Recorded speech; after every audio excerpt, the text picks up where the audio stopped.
or I used to have a Crown Victoria that I lived in for like a couple weeks. And like, that's a part of like your early life Wikipedia. You know what I mean? That's the, oh yeah, you know, live. Well, there's actually a period where I was living out of my, I had a Grand Am that I had after college, and I went and took a job at a Gold's Gym selling memberships.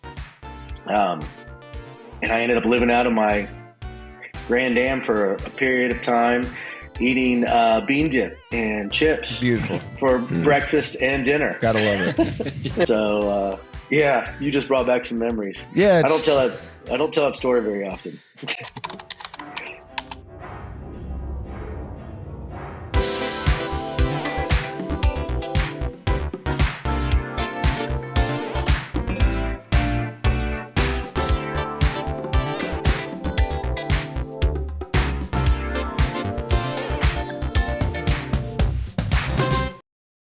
All right, today we're joined by Joe Namee. Joe Namee has spent his career getting products onto the shelves of retailers and warehouse clubs. As the founder and CEO of SKU Performance Group, formerly known as NDSM, he has to stay on top of his clients' industries and what purchasers are looking for. So that's why we brought him in today, because we want to talk about what retailers want. And so to start, well, we want to get the audience to know a little bit about you, Joe. So how did you get into this line of work? Wow, good question. So years ago, my family used to own a distribution business. And the distribution business was in cigarettes, canned tobacco, and groceries. This is a long, long time ago. My father used to supply all the Walmarts, drugstores in the central part of the United States with their candy, tobacco, and groceries. Well, fast forward, after college, I had started a distribution business for sports nutrition, polar opposite end of the spectrum. And how do you just start a distribution business? That's a good question. Another good question. So I actually started that thing out of the trunk of a broken down Ford Taurus. Wow. SHO with a spare tire. I was using the spare tire because I didn't have enough money to buy a new tire. And I was selling fitness equipment. We just really digressed here. I was selling fitness equipment, and we used to get these catalogs from these manufacturers to carry supplements inside this place where I was selling fitness equipment. And I would order it for myself. Then I'd sell some to some friends in the gym because I was going to the gym. And then I started buying, got a little bit of money on the side, and I started buying bulk and selling more supplements and more supplements. And I had saved up a decent amount of money. And I said to my dad, I said, hey, if you'll match me, you know the distribution business better than I do. You put in your money, I'll put in my money, and let's start selling sports nutrition. And he had been retired for years, didn't really want to get back into business, but he did. At the same time. So I talked him into it. We opened up a small warehouse. It was like 5,000 square feet. We had 4 brands of nutritional products, supplement products. Back then it was Sport Pharma. And then we picked up this unknown brand that nobody knew about, Cytosport, which was muscle milk. And we were the very first muscle milk distributors. So we started, and I made promises to Michael Pickett that, hey, we can do this, we can do that. Not knowing that I could do it, I just believed in myself. And we got him into HEB. We started getting him into these little stores. And next thing you know, muscle milk was starting to become a household name. So I used his experience, learned a lot from him on what to do, what not to do, what had changed over the years. And then I had a customer who knew our experience, my family's experience with Walmart and all the big retailers, said, do you have any connections to get our products into Walmart? Me not being afraid to take on any challenge, I was like, I'm sure I could do it. Now, at this point, I had bought my dad out. He's gone. And, he's 20 years removed from Walmart. So he's like, I asked him, I was like, hey, who can I call at Walmart to try to sell these sugar-free Belgian chocolate bars in? And this was when the low-carb craze was just getting started. And I made a call, wasn't the right person. That person had already been gone, but I did get a hold of somebody, and I actually got a meeting. And I got a meeting, went in, and my first PO was $1.2 million. Wow. Nice. So every blind dog finds a little acorn now and then. Yeah, I love the telling somebody, yeah, I can handle it. And then you have that you set yourself up in a way where you kind of have to. You know what I mean? It's like, yeah, I got it. I got it. And in your head, you're like, I probably got it. 80%. Yeah. Well, I just, I ran the numbers in my head and how it could benefit myself, because at this point, being in the distribution business for now, I'd been in there 5 years. It was a grind. Our margins were really slim. The way we were distributing wasn't really efficient. We were using UPS in our own truck, which is how they did it back then. Some customers would only accept the boxes that didn't have the tag on it, where they had to pay for it, so that we'd get back the UPS tag box that you actually had to pay, and they were stealing from us. So I was stressed, and newly married, one child. And so I was like, I'm going to make this thing work. And the day I got that $1.2 million PO was a really, really good day. So that started this road. What did you do to celebrate? You know what? I was never really big into that. What I did, I just kept putting money back into the company. I didn't. I mean, shoot, we didn't even really have a honeymoon. That's another joke we talk about. After we got married, my aunt at the time took my wife down to San Antonio, because I went to work the next day after our wedding, and she took her down to San Antonio on our honeymoon. When I checked Romantic. out the Alamo. Yeah, they did the river Get some walk, the enchiladas. Alamo. So yeah, it was. I actually have one quick question. At that time, was Muscle Milk powder or bottles or both? I'm just curious because just powder. Just powder. Okay. Yeah. It's So they had two SKUs. They had chocolate and vanilla, and that was it. And it tasted amazing. Why are there balloons coming up behind me? I think the peace sign. It's an I don't know, iPhone all thing. These, didn't work for me. It's probably it's an iPhone thing, maybe. I guess. Anyway. Celebrate Oh wait, no, myself. you're not an iPhone user. I was like, I am an iPhone user. Oh, okay. Okay. It's Yeah. a Mac He's making thing an or app. like He's- an Apple thing, yeah. Because And Look at Yeah. apples Yeah. with PCs. Man, I'm afraid of maybe if I go like this, a rainbow will come up. There's a lot. Yeah, I've done. The thumbs up sometimes makes it happen. I don't know. yeah, confetti and fireworks. Yeah, I don't know. it's interesting to what am I looking for? Like, I don't know. I like when the classic American dream story works out.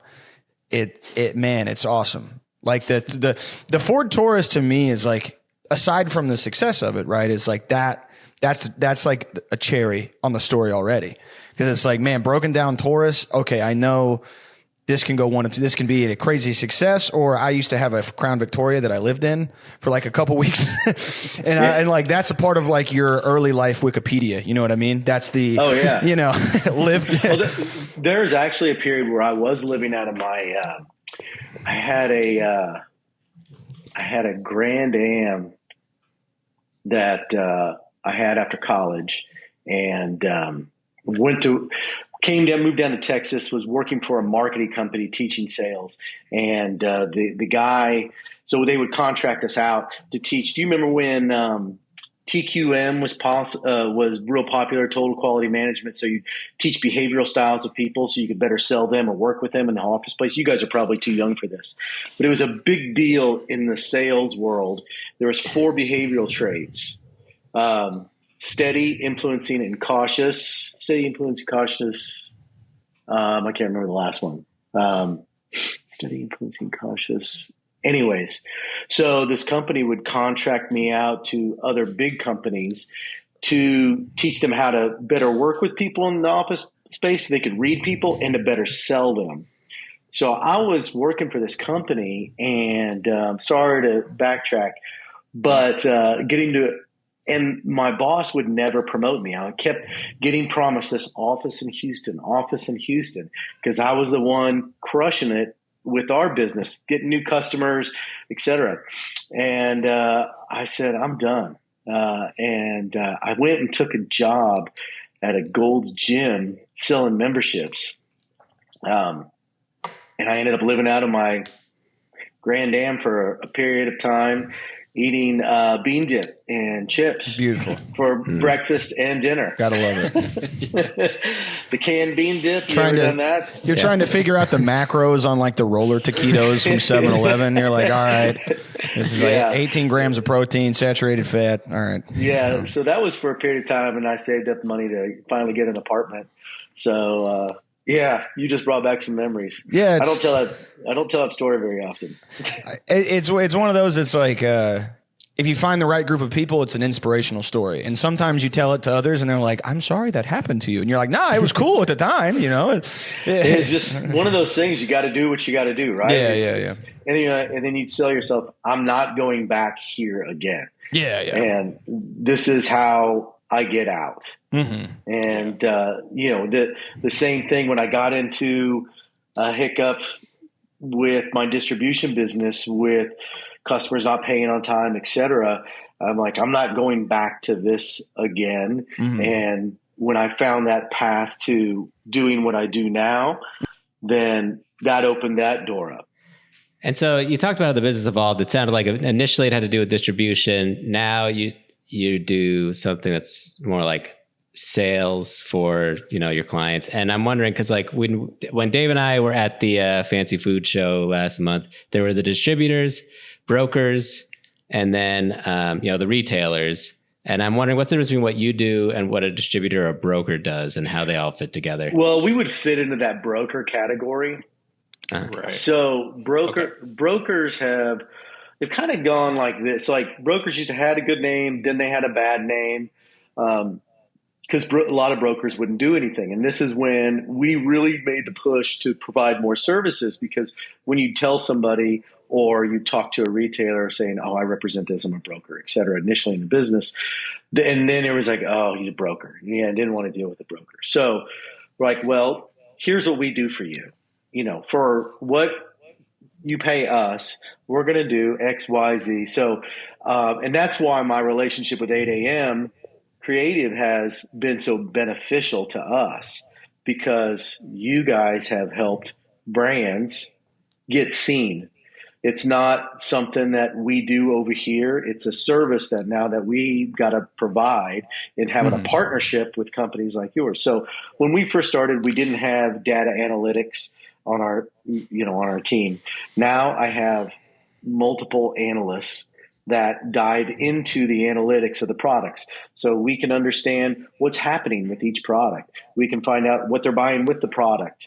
What day of the week are they buying it on? Is it on a payday or is it during the week? Oh, it's on a payday. Okay, so this item really is probably a necessity because they're only buying it on their paydays, right? We can now look at all of the pipeline in terms of what's on order, what's in transit, and what's on the shelf. All right, are these orders correct? Do they need more at the store shelf? Are we going to be out of stock? We need to keep those in stocks at 99%. It goes even deeper, right? So like when we start diving into what's in the basket, and we start seeing 60% of the basket contains bananas of our product, whatever the product is. Let's say it's a cereal. Well, why are they buying so many? Well, why don't we do a banana flavored cereal? Let's ask our vendor who makes the cereal. Can you do a banana flavored? Oh yeah. Okay. Hey, Sam and Dave, can you guys run a search on blah, blah, blah for banana cereal? Oh, okay. Right. Yeah. Now we've got some data. Let's go show the buyer. We can increase the buyer's purchases because they're losing purchases to the produce buyer, and we know they get paid on the P&L on what's sold out of their category. Now I'm going to look like a hero to this buyer. So the buyer is kind of looking for, an educated risk where you could say, here's the data that say that this new product actually has a basis for being popular based on some other things that are selling. Yeah, it's like predictive analytics, right? A little bit. So we're seeing that a percentage of the baskets have this one item. So, for example, nut butters. This has been a pain point for me, and I'm probably divulging sales data I shouldn't divulge. But a certain nut butter that we represent at a very large retailer have 40% of the basket has coconut in it. 40%. Not for like a short period of time, not a 13-week period, rollover period. We're talking about for the last 2 years. But I can't get them to do a coconut flavored nut butter. And I don't understand why. You're losing. Let's try it. Let's test it out in, 1,000 doors or 500 doors. Let's see what happens. So, yeah, I can show you more times than not that we've had success with that. For example, Muscle Milk, when it first went into Walmart, we were noticing that there was a lot of bananas being purchased with it. So I said, hey, Pick, can you do a banana flavored? And if you've never met Michael Pickett, he's like 5 foot tall and talks like a chihuahua, just high pitched sound. Yeah, sure, man, I can do it. So he presented that. We're like, oh yeah, big portion of the baskets. At the time, I want to say it was more than 60%. So then the next thing you know, there was another SKU and then another SKU. And then we had mint chocolate chip. We went from 2 SKUs to like 10. We owned it. And that's what really built Muscle Milk. Their ability to pivot and add flavors based on the data that we could provide them was part of the reason, not what really built it, part of the reason. I don't want to take all the credit. They had a lot to do with it. And in that way, are you guys able to, when you see what's purchased with product XYZ in like the world of, I guess, health and fitness, you can determine, and guys, I know Muscle Milk it's a massive, they offer a bunch of different types of products. So you can, I guess, see if a consumer's intention is to put on mass or to lose it, then you have options for like things that are like calorically less, or you see what I'm trying to say? Like you're able to determine that. I do. Yeah. And that might be a little bit of more of a micro level that, trying to decide if this person's on a diet or not. I mean, you can see if they're trying to bulk by what's in the basket. Right? Yeah. But that actually, you can get a lot of that data other places, say Nielsen spins, IRI Nielsen's data. So you can see whether diet products or, those products are growing or shrinking. So, but yeah, to answer your question, there's a lot of information you can get out of a market basket.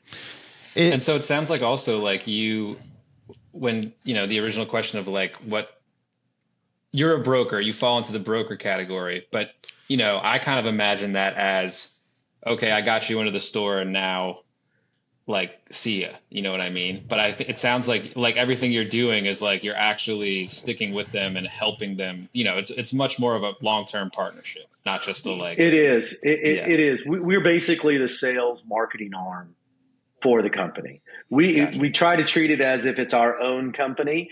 Granted, we work for them, and whatever they say goes for the most part. So we're going to give them suggestions on what we have seen in the past based on our experience, but we do, data analytics for them. Like I said, we help them with their inventory.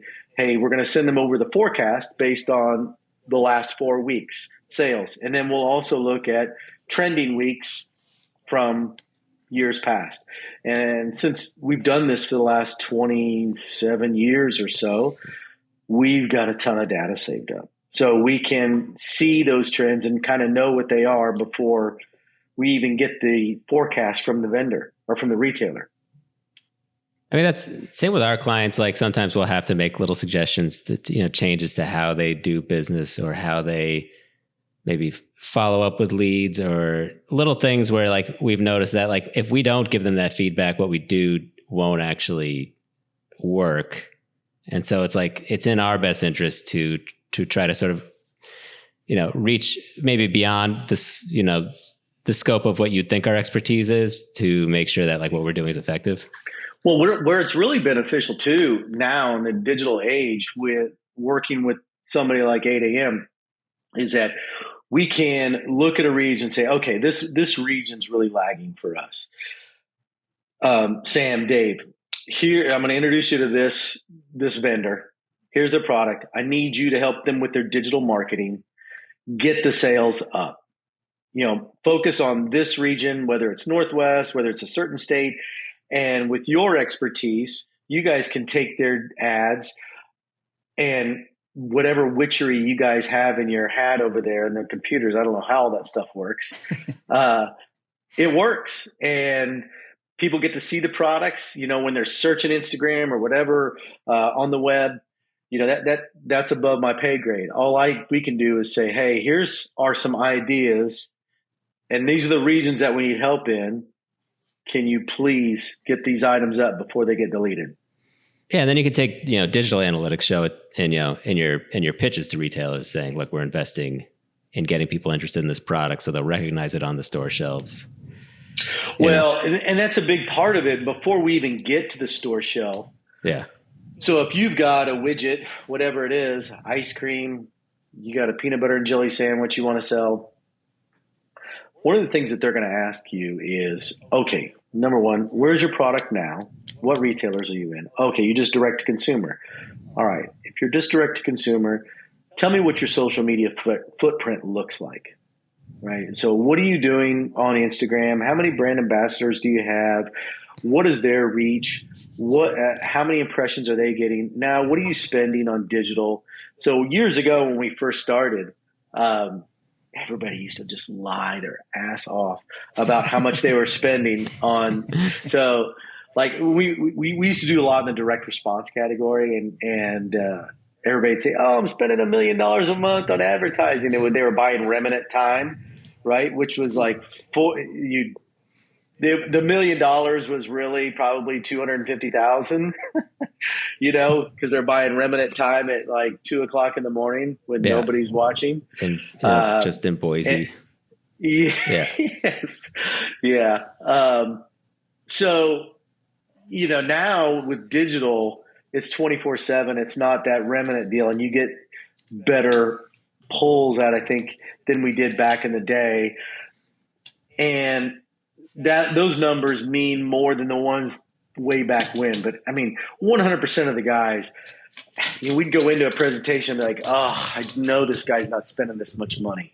There's just no way. I mean, I'm like looking at his suit and it's all nasty looking, and no way this guy's got $1 million a month to spend on advertising. So, that's where 8 a.m. makes a big, big difference with our brands. We started getting to this. I was going to maybe talk about trends, but I think we should keep going down. Like, okay, what are the things the retailer wants to see? Let's say it's a brand that has only been direct to consumer. So you don't have it, this is they would possibly be the first time a retailer's ever bought this product. What other kind of information is going to back up, your assertion that it's a good investment for them? Well, there's a lot of, so we can look at trends. So in fact, we're just looking at different AI tools that I was going to talk to you guys about that supply trends. And there's market industry information that we subscribe to, that we get, and we can show, and we have that data from the industry newsletters that show what the trends are. So if we've got somebody that's just a D2C business only, and they've got really good sales numbers, so maybe they're on Amazon, right? Maybe they're on Walmart.com, or they're on their own website or some other resellers, and just selling direct to consumer digitally, but they're not in brick and mortar. We can use that sales data to show a really good response to what we would call a white space product. So if, I've told you about that crayon product, that thing is finally getting some legs. It fills white space because it's a better for you peanut butter and jelly sandwich. it's got more protein, better bread, better taste, everything. It's a little bit pricier, so it's not the OPP as Crustables. When I say OPP, opening price point.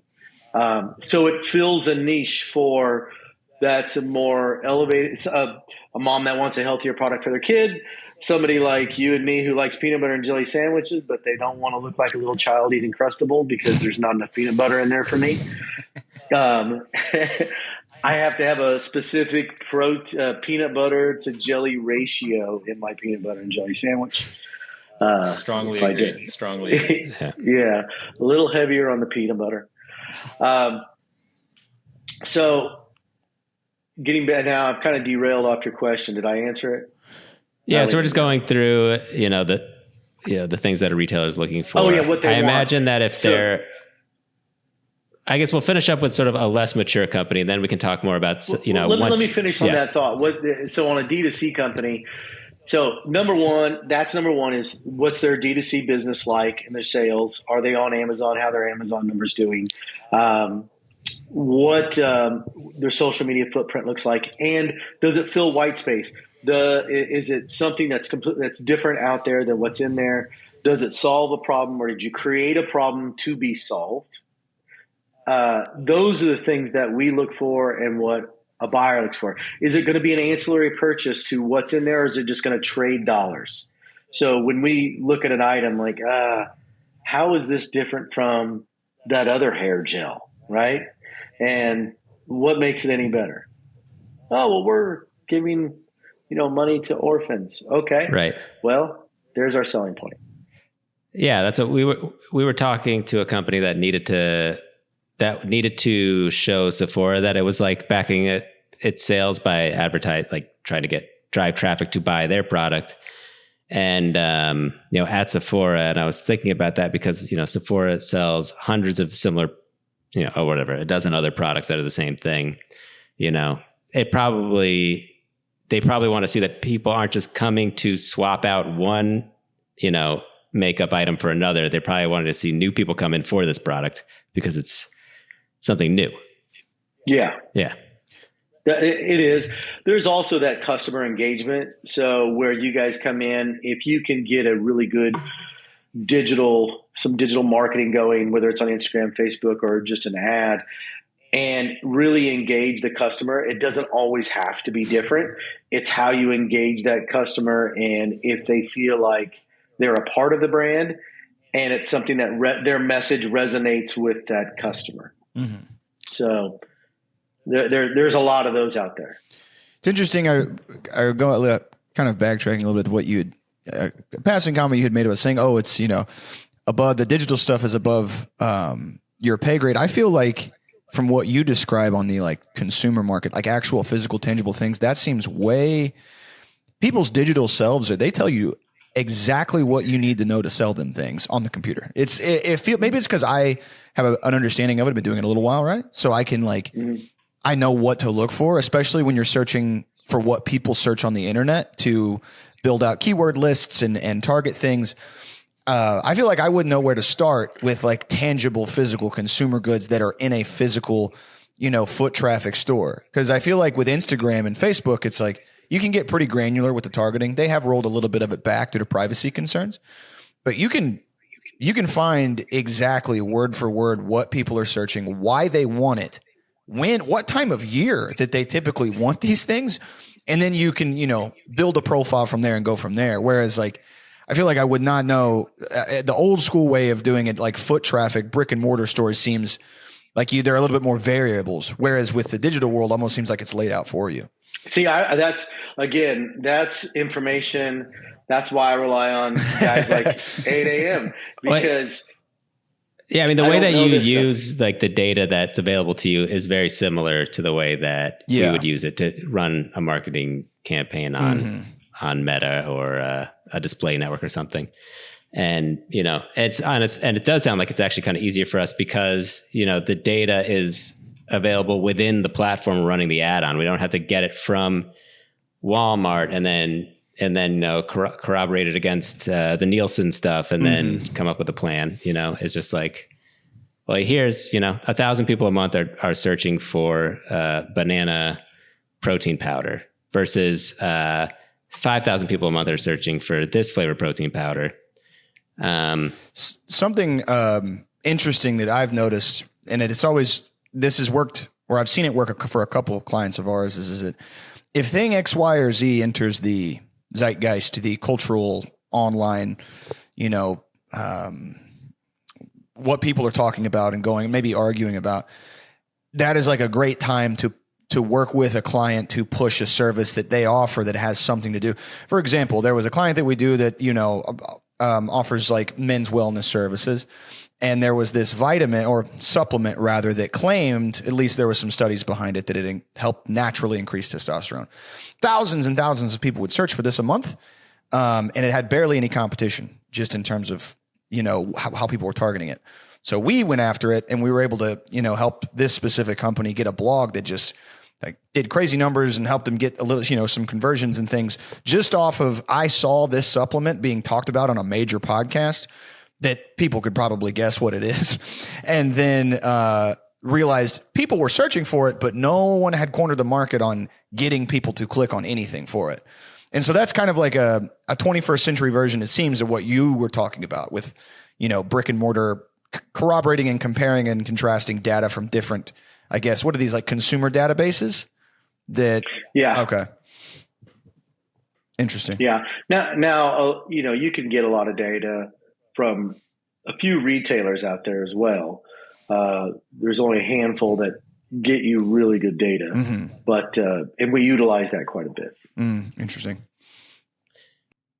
So I wanted to ask sort of how the space has changed in the last few years. And I'm guessing maybe sort of the biggest moment where there was like any kind of major shift would be like around the pandemic. Have you noticed that like people's shopping habits are changing, or the way that brick and mortars are serving people who are used to just having stuff delivered has changed?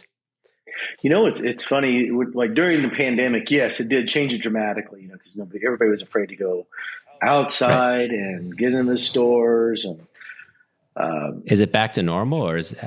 Yeah, it's weird because I was telling everybody during COVID, I was like, really what COVID did was fast forward where consumer purchasing is going, like 5 years, because .com sales were always doing this, and brick and mortar sales were just kind of putting along.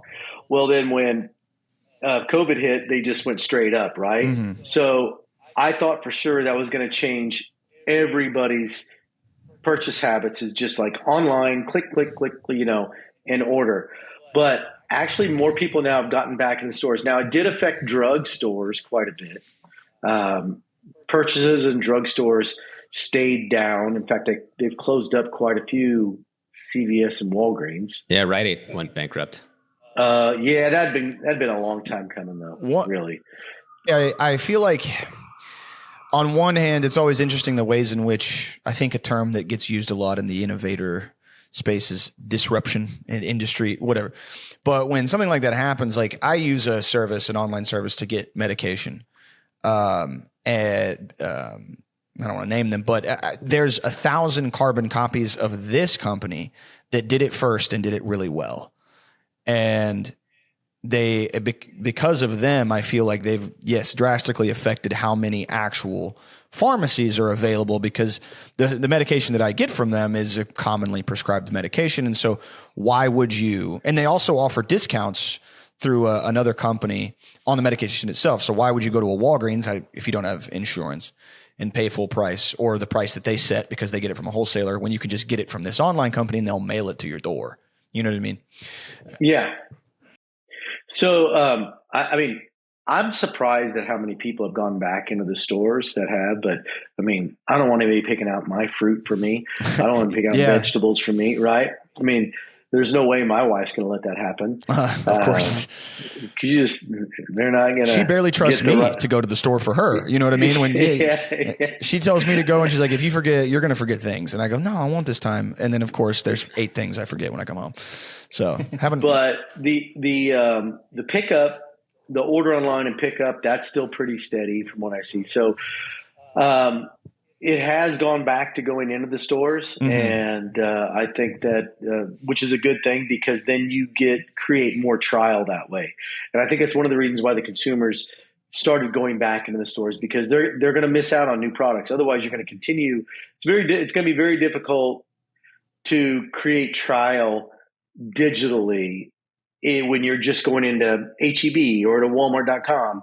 Amazon's got a better tool for people searching and finding new stuff. But generally, when you go to Amazon, you're not like surfing trying to find a new cracker, or, Yeah. I didn't notice that new cracker. Oh, I didn't notice that new protein powder or whatever it was. So you're going to get trial better on new items and create, like you said, disruptors for those categories. Because otherwise, you're just, who's got the deepest pockets to spend money on Walmart.com, Amazon.com, et cetera, to get their product shown. Yeah, it's a good point, because a trend along with e-commerce was increasing, but at the same time, retailers that could create something of like a premium experience were getting more popular. Like, when I was a kid, every grocery store like was windowless, had like the fluorescent tube lights, and it was just like you could just hear like a constant buzzing, and it felt bad to be inside there, and it was like a cold and weird spot. And then places like Whole Foods, where it was like, okay, this is actually kind of a nice experience, and I want to hang out and like look at the boxes and stuff. And like Right. Central Market and HEB having like little stations where like, okay, I want to check out these guys making the tortillas, or like to have a sample or something like that. The pharmacies seem like they're still more stuck in that era of like, I got to get in and get out. The idea that in order to get people to either hang out in your store longer or purchase more things, is to just increase the aesthetic experience, make it more, almost feels like the way that a casino would do it. It's nice to be in here. It's cool. Cool people shop here. It looks cool in here. Hang out in here and buy our stuff. And I'm glad you used HEB as a good example, because they are still the leader across the United States. Nobody does it better than HEB. They're the most influencing retailer. Everybody watches what they do. They still have the best tortillas. People fly into Texas and load up their suitcases with HEB tortillas to fly them back out. No other retailer. I mean, it's crazy. It's actually a meme I saw one not too long ago. Some girl did some TikTok, like, flew into Texas just to get my tortillas from HEB. She loaded up her suitcase and bolted. Oh my goodness. I think I saw that. It was like the TSA was like opening up the suitcase and it was just full of tortillas. Or maybe that was an ad for HEB. But that's... I don't think it was an ad. I think I saw it replayed on like Instagram or something. That brings up a good subject of like the influencer marketing side of things. Like, is that something you hear from people all the time? Like, that either we need influencers, or is that something you're looking for them to already have? Or I'm just curious about some of that. Both. I'll give you a few examples. So in the nutrition space, which is where we kind of got our roots, there's a company that we work with that has 12,000 brand ambassadors. They're direct to consumer. And they're a $300+ million a year company, direct to consumer only, and they're just now going to retail. But they built this thing all off the backs of brand ambassadors. They've done a heck of a job, and they're really trying to make sure they protect those brand ambassadors by going to the retail with the right products, because some brand ambassadors for them make big money. I mean, 6 figures. So through like affiliate codes and stuff. Right. So they don't want the retail to cannibalize on those ambassadors' income. Correct. I protect them. Yeah. They know who brought them, who helped them get there. And there's actually a few brands out there like that, quite a few, but I was using them as an example because they've done it probably the best. Well, that's another, not to just jump ahead even more, but like that's another thing I was just thinking about in terms of people trying to get into retail, because it almost seems like there were some brands that we talked to at the Fancy Food Show, where they were talking about how their goal was to get into retail. And there's a part of me that I was kind of like, I've already heard of you. I know you like a lot of them were already selling online, and you just mentioned a company that is 300 million plus in revenue that's now going into retail. And I think for me, sometimes the question is like, why? And is it really just because the growth potential is that much more significant purely in the foot traffic still than online shopping? Yeah, their top line revenue is 300 million. We could potentially double that. Actually, wow. Yeah, double it for sure. Because I remember the first time I saw a Dollar Shave Club razor at the Rite Aid, and I was like, okay, so there was this time where the CPG startups were like, this is it. We're gonna cut out the middleman.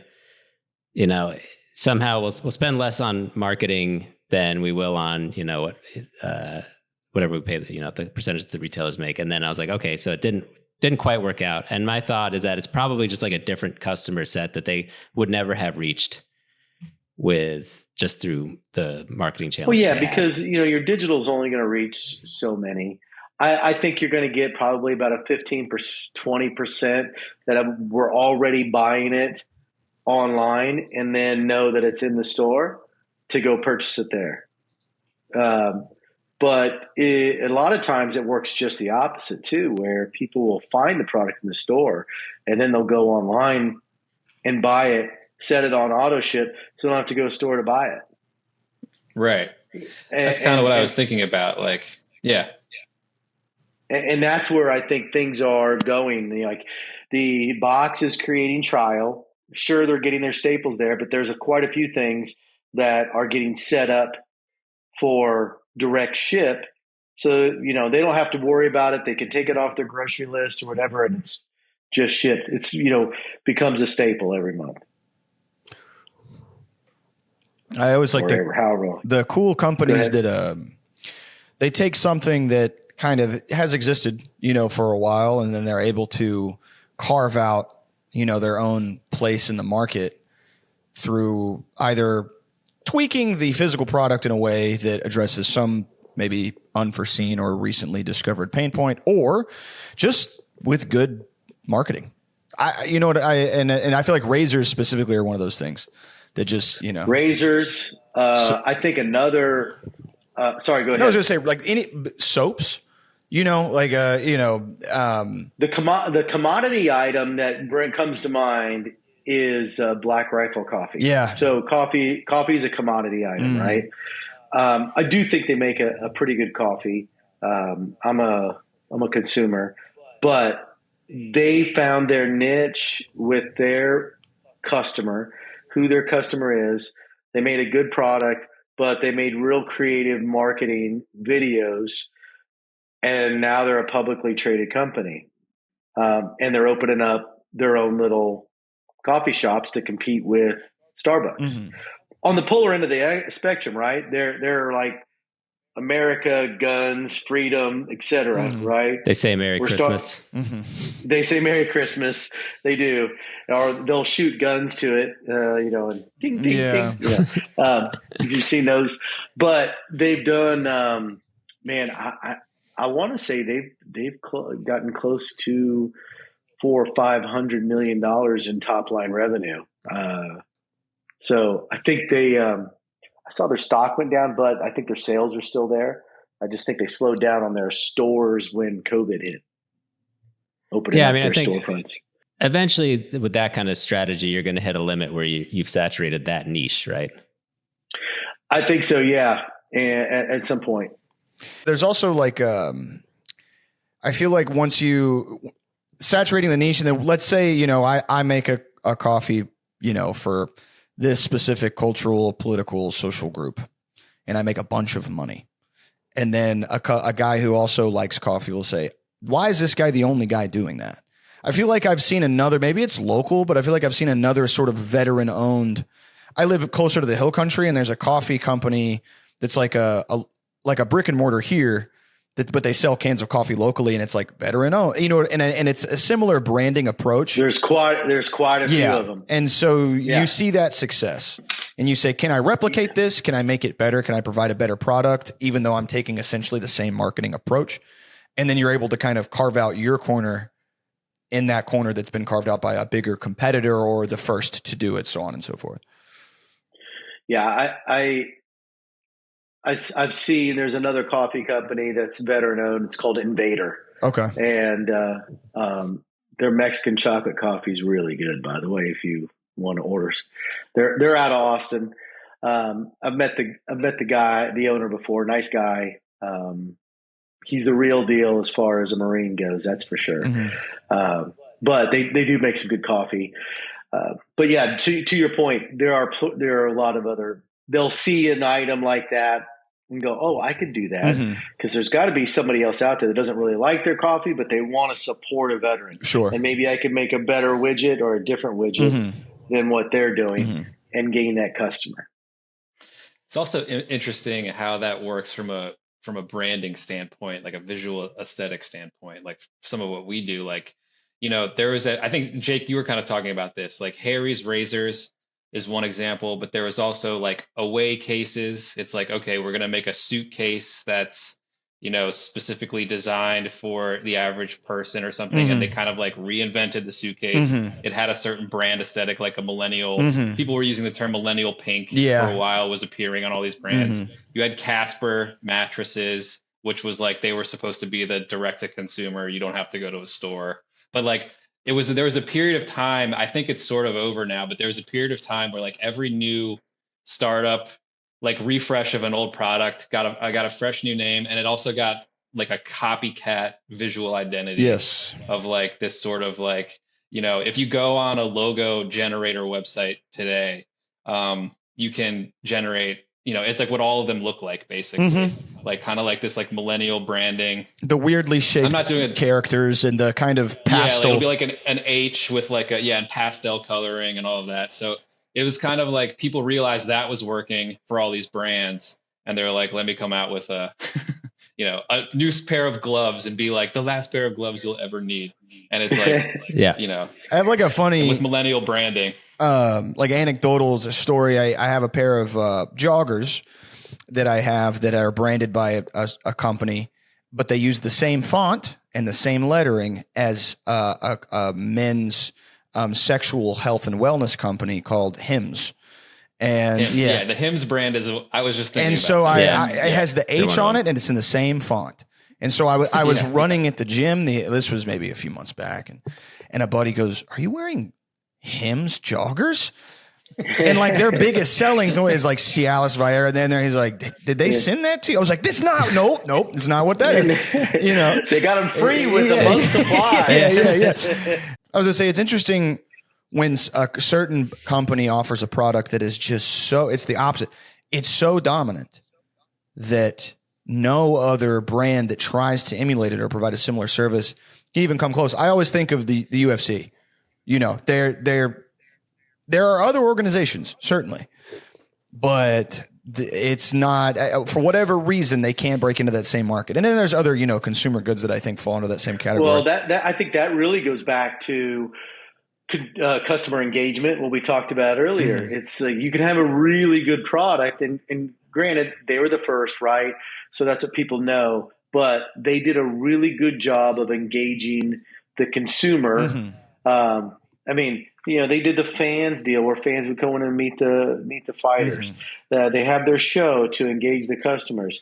Dana White's got his own Instagram, and he literally will talk to people personally, right? You don't see Roger Goodell really doing that for the NFL, but he doesn't have Dana White's personality. Right. You probably don't want to hear him talk. But my point is that they figured out engagement with the customer, and it's the same thing that goes with brands. I mean, you got the PFL that's out there, and Strike Force, Bellator. Yeah. So, do they engage the customer the way the UFC does? And that goes with branded products too. So, if you can engage on a level that resonates with that consumer, that brings them in, you can have an inferior product. Not saying the UFC is inferior, but I guarantee there's better fighters over in some other organizations that haven't made it over, right? So it's just how you engage that customer. What's the message you're going to get out that's going to resonate with them, and make sure that they see it all the damn time. Yeah, very good point. So there's, I mean, Dana's got that slap fight thing now, right? Have you seen that? Yeah. It's like they should just call it instant CTE is what they should call it. Like, the CTE Olympics, man. Look, I'm no businessman, but there was a part of me that I was like, what makes fighting interesting is the possibility of a submission or a knockout. Is it if you create a sport where one is guaranteed, do you have diminished returns? Does that make sense? Like if I watch a show where I'm like, you're going to watch 30 grown men go to sleep against their will, I'm like, maybe after the first 2, I'm like, ugh. But if you watch a sport where it might happen, you get that almost that like gambling dopamine hit as opposed to, a constant flood. But I could see the mentality of thinking, no, we're in the dopamine era, baby. I'm going to give you what you want as soon as you want it all the time, and you're going to love it. You know what I mean? But no, you're right. Like watching 30 guys get knocked out in a row by 30, it's kind of like, what am I doing? It's kind of like, what am I? It is. It's like monster truck for fighters. Yeah. I don't know what it is, but I just, when I heard about it, I was like, and then and I watched a couple of it. I'm like, yeah, I don't know if I'd pay money to go see it. Almost feels like eating sweets. You're like, I like a good slice of cheesecake. What if I had 30 cheesecakes in a row? That's, it's like, it's not the same as like having a good meal and then you have a little bit of it, So the consumer engagement can change everything. And that's where like getting the right brand messaging, you can have the same widget, the same product. They can change Coke 100 different ways and Pepsi 100 different ways. It's how they're engaging with that customer. I just saw a new Coca-Cola the other day, and I was like, I forgot what it was called. Something weird. They're throwing a bunch of things spiced at the wall. And like stars and. I think that's something called like digital Coke or something. It was just called digital. I haven't seen that one. Yeah, they're like doing things where there's no obvious flavor profile you could conjure, and then people just be like, "I'll buy it," and just to see what that is. Yeah, and then and then talk about what I'm tasting. Could be fun. I think it's you create a new flavor profile and then you name it, and then you just created that flavor. Like they had like a stars one or like a spacey Coca-Cola that was just, and now it's the spiced flavor, and I'm like, oh. I don't drink soda, but I was like, I'm curious what's the spice and stars Coca-Cola flavor like? I have to ask my friends, I was going to say, becoming a household name, you get to do so many interesting things. I feel like when you, I'm sorry, it was dream flavored, not digital. Dream flavored. Yes. Yeah. What's dream taste like? Cotton candy. I need to know. Yeah. And then they did Starlight. Starlight is what I was thinking of. Yeah. And they do have spiced. Spiced makes more sense. It's like, I imagine like a spiced rum. All right. First segment is using the news. So I found this article from Modern Retail. They're saying, as big box retailers cut prices, CPG startups are also facing pressure to lower costs. When you get into the article, basically the retailers are dropping prices on like their house brand products, and then are telling all the other products they carry, like, hey, if you could lower your prices, that would be great. And then everyone they interview in the article says, we figured out a way, we needed to refine our packaging anyway. We did this or that. We cut our price, and it's been good. Sales have increased, in line with the price cuts. But then, there was an expert saying like that is a slippery slope to everybody just sort of like competing to be rock bottom. And I would think, this would be sort of an opportunity you'd be at a crossroads to say, should we, if we're going to redo our packaging and like maybe make it cheaper, should we also try to like reposition ourselves to be more premium so we don't have to cut prices? Or do we make ourselves, stand out in some way, but still look like a value brand? Yeah. So whenever we get that all the time, and in fact, we're going through it right now on an item that they're wanting a lower cost, and it's a natural item. I mean, you can't. It's really not telling you exactly what it is, but it's a wood type product. So to get a lower cost, you basically got to go back to your co-mans and work them on cost. And everybody is crushed right now. And they've got it, and they're actually trying to give a price increase, and they're asking for a lower cost. So it's not going to happen, because there's just something's got to give. At some point, you just got to go, nope, sorry, I can't do it. And the consumer, if they want it, they're going to buy it, right? So yeah, we do feel a lot of pressure right now on costs, commodity items. So because the economic climate, and retailers are switching, like you said, to they're swapping out branded items for their own private label items because they can make more margin. They're basically going to save about 30 points on a private label. So they'll go in and they'll say, hey, can you match this item? Okay, let's find out. Yeah, it seems like the article basically sort of implied that like the retailers are seeing that like if prices go down, the total on the shopping cart remains the same. People just buy more stuff. So it seems like there's no loss to them for everyone else, cutting their margins and them seeming like they provide a better value for everybody at the end of the day. Yeah. I mean, that's the whole idea, is they want to keep providing a value. And then a lot of times they're doing it on the backs of the vendors and squeezing them so tight. They don't have sometimes they just don't have the understanding of what the costs are on those items and what everything's in it. Because at the same time, the vendor has to market the item. So they've got to have some margin in there to run advertising, because they want the items to sell. So it's not all about just about what the raw costs are. And sometimes when you submit, depending on the retailer, when you submit your items for review, you've got to submit all of your raw costs, so they know what your margins are. Yeah, it seems like it's none of their business. Yeah, they get into every aspect of your business. Some retailers do, not all of them. I wonder to what degree what's the concept of I think it's called shrinkflation, like when a specific physical, like a physical good, say a bottle of soda or a bottle of water, a bag of chips, right? The price increases, but they alter the packaging in such a way where they actually decrease the amount of thing you get by it's like 11 fluid ounces instead of 12. Yeah, 11. And you barely notice. But. Yeah.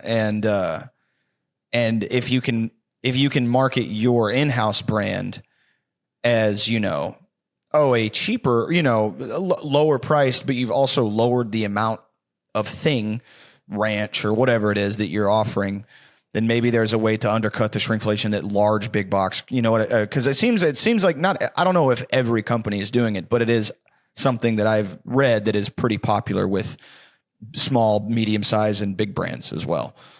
Just a tactic, I guess, to maintain, growth and also adjust to the cost of production and manufacturing, so on and so forth. Yeah, the first time I heard the term shrinkflation was Doug McMillon. He's the CEO of Walmart. Mm-hmm. I saw him say that they were going to have some shrinkflation over the holidays, but it was going to be a lot of the grocery items like eggs, et cetera. They should show some savings there.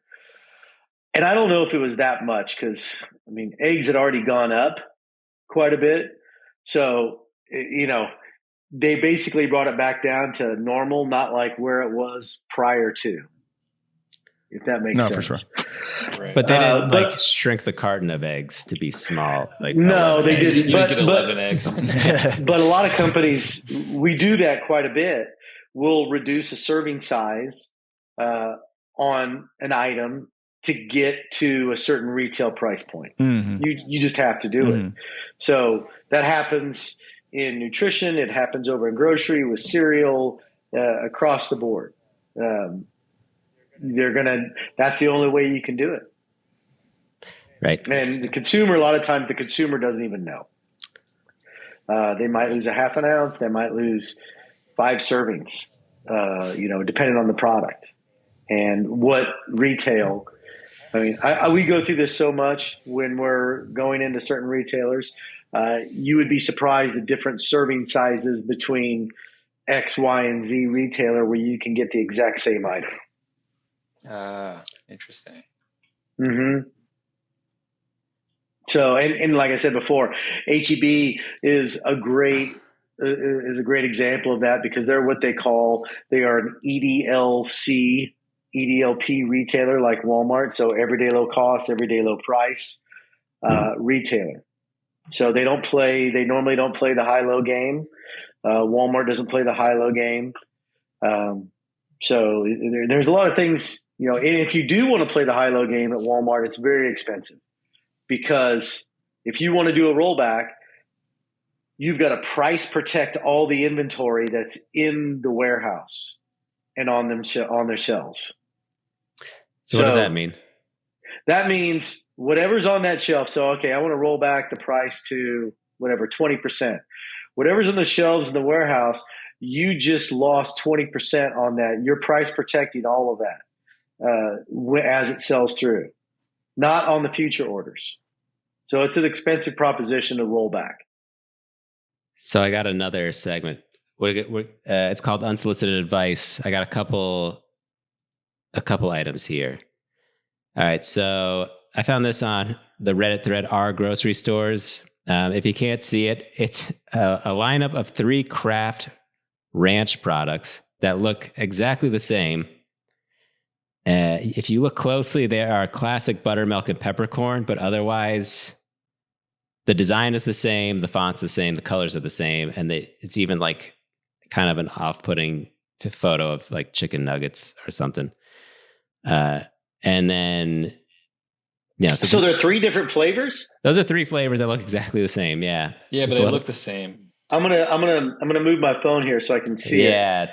And now somebody on Reddit named the Excoriator said maybe more likely a tactic to ensure it gets shelf space that's at least 3 bottles wide, which I guess would imply that it's not 3 different flavors. They're just kind of lying.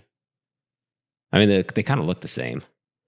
They all look the same to me. I mean, yeah. I'm looking at it on my phone, but you got to, number one, either color differentiate or 2, change the image on the front. Is the image the same? It looks like the image is the exact same in all 3. It's like a stack of Dino Nuggies with some ranch on top. Did you just say Nuggies? Mm-hmm. Yeah. Well, all right. Well, it does say actually made with real buttermilk on 2, and the last one says made with real peppercorn, which I didn't know that was fake peppercorn. But I think that's a part of. I feel like that's one of those marketing things, like branding, where it's like you say made with real XYZ, and as a consumer, you go, "Well, God, I hope so." Why is this a branding thing? Why are you telling? Hey, it's made with real meat, and you're like, it's the other ones. I really hope so. So one of the things that we know is that when you're talking about a flavor, you should have an image of the flavor on the front of it. Because the average consumer is going to take like 7 seconds to find their item unless they're like looking for something new. So you got 7 seconds basically to sell your product to the consumer. And if they're looking for, I just see ranch. Granted, I'm looking at it again on my phone. But all the images are the same. There's really no icon that shows a flavor differentiator. So there's not like peppercorns on there or so it's peppercorn and what else? Buttermilk and classic. The classic also honestly, says I made could see with real buttermilk. I could see myself grabbing one of these and not even realizing it had a flavor until I got home. Really? Yeah, I'd be like, I don't want no freaking peppercorn. I'm allergic to peppercorn. I know it's kind of like a cynical way of viewing, especially places like grocery stores, but the idea that companies will produce a bunch of versions just differently labeled and differently branded of X, Y, and Z to give consumers the idea that they have a lot of things to choose from. When in reality, it's not necessarily toothpaste, for example, or, there's maybe 3 or 4 big firms that own 50, 60 brands that produce X, Y, Z. You see what I'm saying? And it's all the same product, just marketed in a different way with a different name. And they're able to maintain shelf space or increase the sales of product XYZ, even though they're competing with a different product that they also own the rights to or whatever. Sure. Like who owns Hidden Valley? Yeah, I would like to see the sales data on those 3 SKUs and see if it stayed on the shelf, because that I can't believe a Walmart buyer or an HEB buyer allowed that to happen. Yeah, that would be surprising. I would like to know which retailer that's in. The one just out of frame, I wonder if it looks like the label's different, but so I'm like, oh, is that another craft version? That 4th one that's just right on there to the edge of the right, but it's got the craft one behind it. Oh, it says fat free. I see. Okay. Yeah. It looks a little different. Which always tastes awful when it's fat free. Yeah, there's nothing worse than getting something. Why have ranch? Yeah. I did think it was interesting. At one point, someone who we spoke to that you work with talked about how shelf space at stores is sort of like its own real estate market. It's actually almost treated that way, which I think is really interesting. It is. Yeah, like having your own entire shelf or half a shelf, or like one bottle. If you just get, basically you're competing for someone for that one row, right, or that one column, I guess. Can you talk about that a little bit? I'm having a hard time remembering exactly how he described it, but I thought it was really interesting. Yeah, in fact, we do refer to it as real estate. How much real estate do you have? How many SKUs?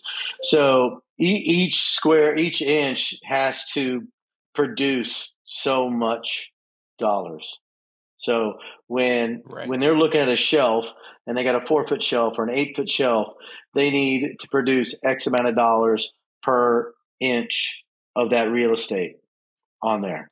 So, or per centimeter, however you want to break it down. But every cubic inch of that shelf has to produce dollars. That's interesting. So they'll look at shelf, aisle 7, and they'll say shelf XXY on aisle 7 is underperforming or something like that. Yeah, I mean, they do go by shelf, by the real estate on the shelf. And then they'll break it down by SKU. And so when we do our data back to our customers, we break it down in dollars per store per week per SKU. And they have their hurdle rate. All right, so we know that we need to sell 4 units or 4.25 units per store per week. And if we're not hitting that hurdle rate, that's when we go, hey, Sam, Dave, we need to get these sales up. Here's some digital. We need to get sales up in this region, et cetera. Right. And then if things are going well, do they upgrade you to a premium spot? Like I imagine eye level is best, and then like bottom shelf must hurt you pretty bad, right? Not necessarily. So when you think about everybody used to think the bottom shelf, the very bottom is obviously bad. But when you walk up to a shelf, you don't automatically go like this, do you? I mean, eye level's best, right? And then right below eye level is just as good, I think. So you got eye level, right below eye level, and then the bottom of the shelf is kind of crap. Yes, I agree. It is crap. But the very top isn't much better, because then you got to do this, right? With my short, stubby neck. Look up.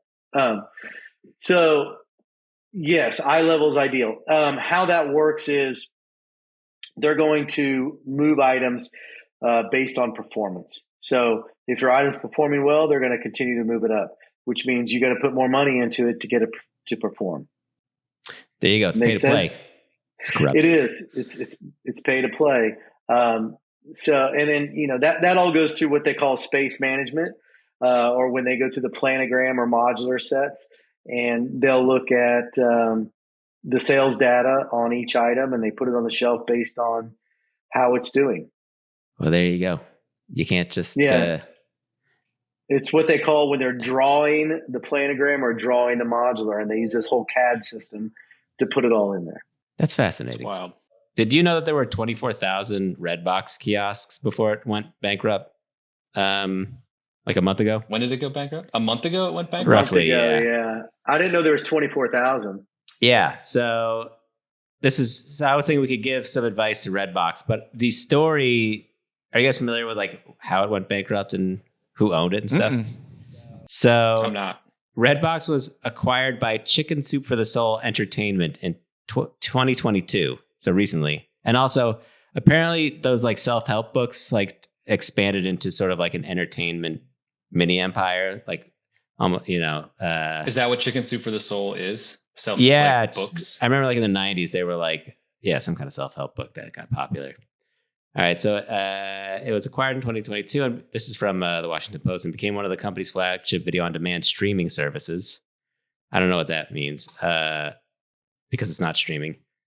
CSSE also operated its more than 20,000 DVD rental kiosks across the country, according to court filings, as well as the video entertainment network Crackle, which I thought was pretty good, and a Chicken Soup for the Soul streaming platform, among other TV and movie ventures. CSSE is a subsidiary of Chicken Soup for the Soul LLC, publisher of the motivational book series, and a pet food brand.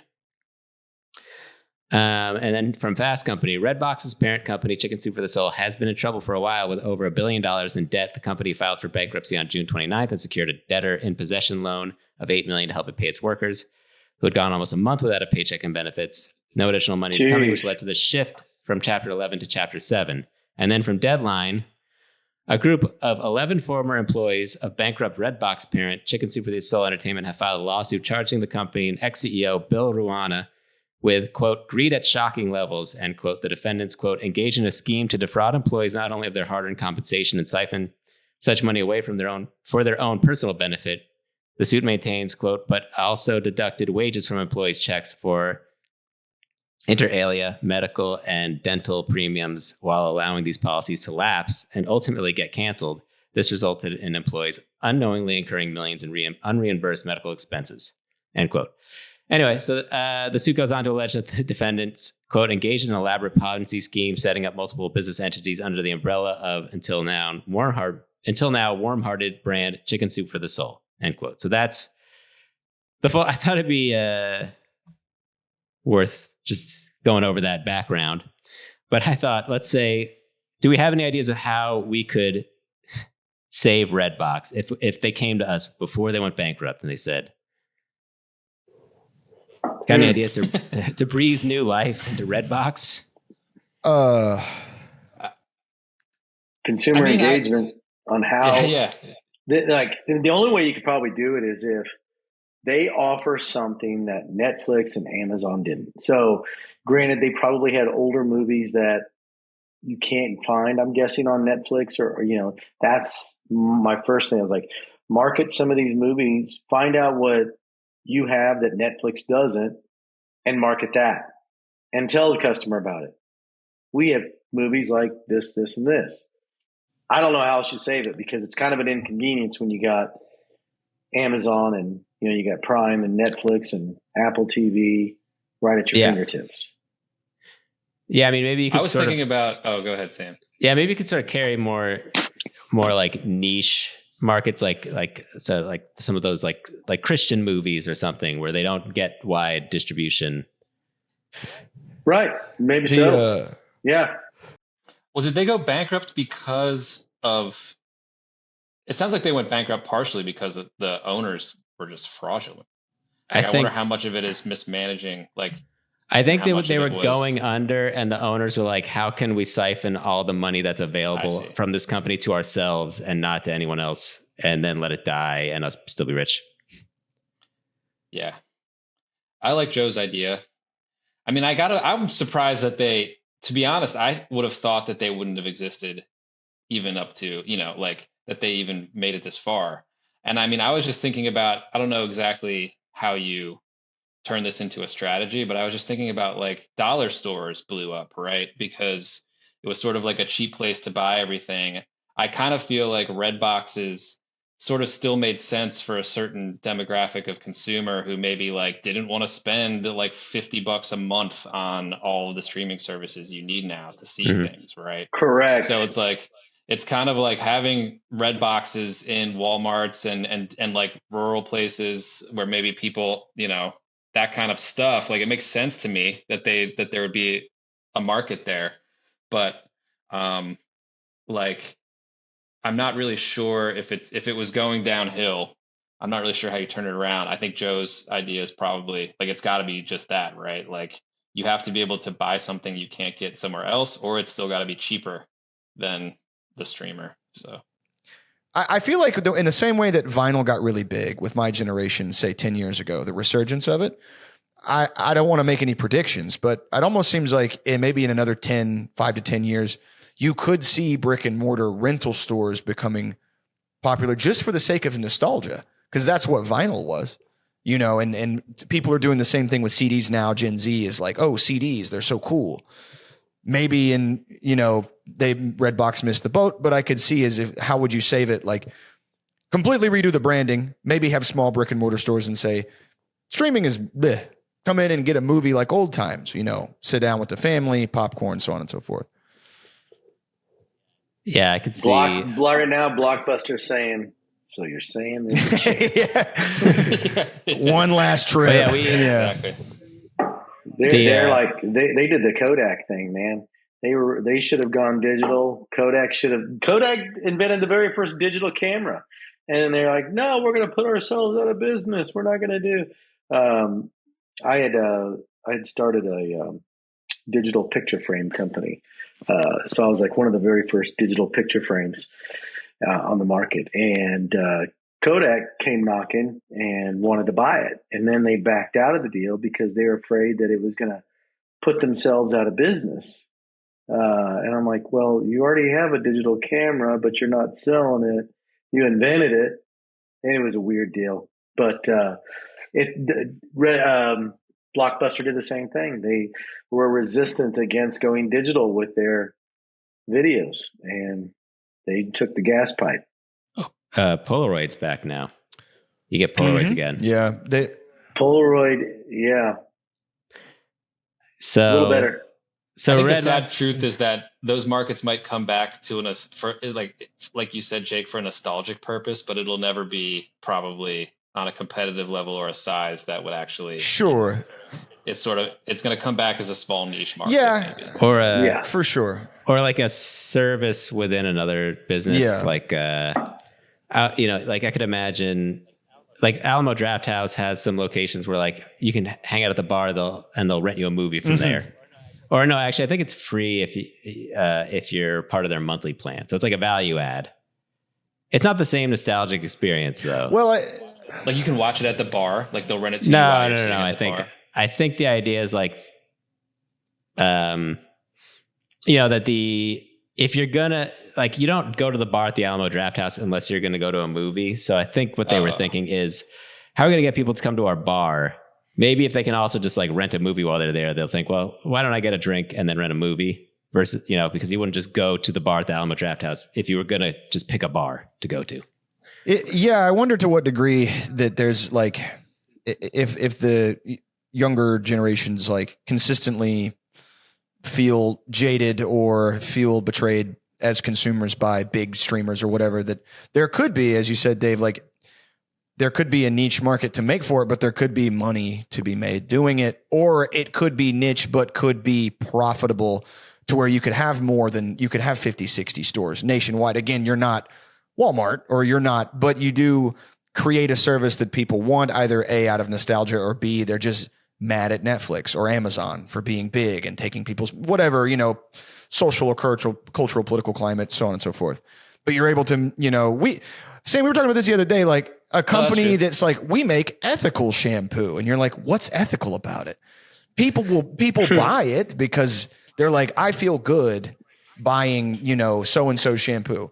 Well, if there was, because it's not tested on. Yeah. Dogs. Right. So if there was a, like a big box or small brick and mortar, video rental that's like, hey, come in, you can have but we'll buy or rent, and we're not owned by Amazon, or we're not under the umbrella of Viacom, or so on and so forth. And that way, again, you'll never compete with those companies, but you could you can.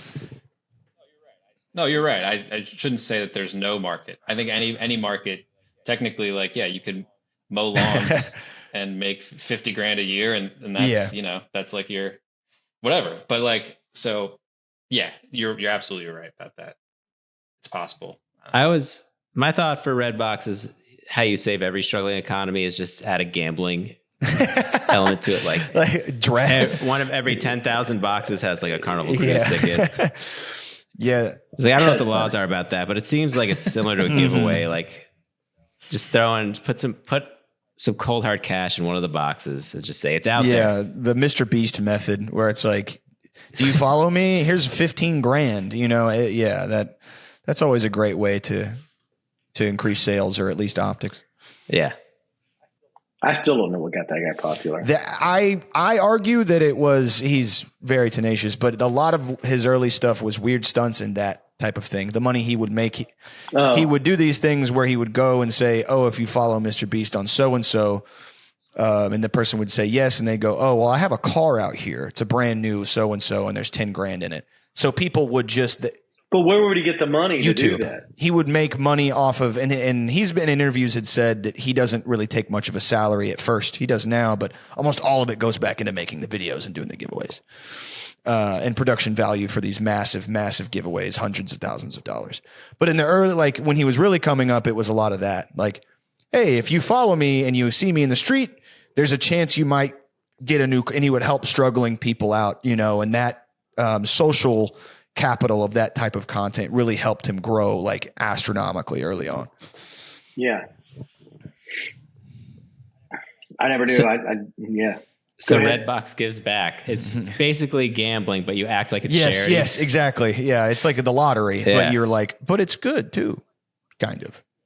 But whoever gets the money has it now. Yeah. Everybody else still gets a movie that they rented. Yeah. You got what you paid for. And then my second hypothetical that we can talk about is, all right, there's a bunch of empty space where you could put a new kind of kiosk or maybe somehow reconfigure the Redbox kiosks. And what do you think could be like the next kiosk? Ooh. Zin dispenser. Oh yeah. Instead of cigarette machines like they used to have, they need to just go full into the it scans your ID, makes sure you're 18 or 21 or whatever, and then it's like pick your flavor of smokeless tobacco. I heard Florida is going to start having ammo dispensers. So really? That is interesting. Yeah. And I guess why not? Yeah. Why not? Because you can order it online. What's the difference? You got to put your card in to check your ID, then you put your credit card in to buy your ammunition. So I say we put ammo dispensers in all of the drugstores. Oh, Chris Rock wouldn't like that with his. Oh yeah, he's got that joke about making bullets expensive. Yeah. Do bullet control instead of gun control. Yeah. Well, I was thinking since a lot of red boxes are probably in places where internet access is not widely available, you can replace them with like Narcan dispensers. Mm-hmm. Yep. Yeah. Don't go OD. That's not where I thought you were going. I don't know. And I guess that's a good way to wrap it up. I guess, Joe, is there anything, if somebody's still watching, is there anything you would like to convey to them, a way to like find out more about what you do? Or if somebody thought, hey, Joe might want, they have a product that they're trying to get into retailers, and they say, hey, I think we're ready. Yeah, you can, we have a website. It's skupg.com or ndir1.com. If you have a product that you think's viable for retail on the shelf, give us a call, shoot us an email. We are always looking for emerging brands that we can bring to market and take to 8 a.m. Creative to help them. So you get 8 a.m. Creative can help blow them up as well. Yeah. And cool. Yeah, and I would encourage anyone watching this to also like subscribe to our YouTube. Joe, it was a great guest, and hopefully we get many more equally good, and hopefully we talk to Joe again sometime. Thank you, guys. Yeah, I enjoyed the conversation, Thank guys. you. That was great. See you next time. Thanks a lot, Joe. Take care. Yeah, you too. Have a good one. Y'all have a good one.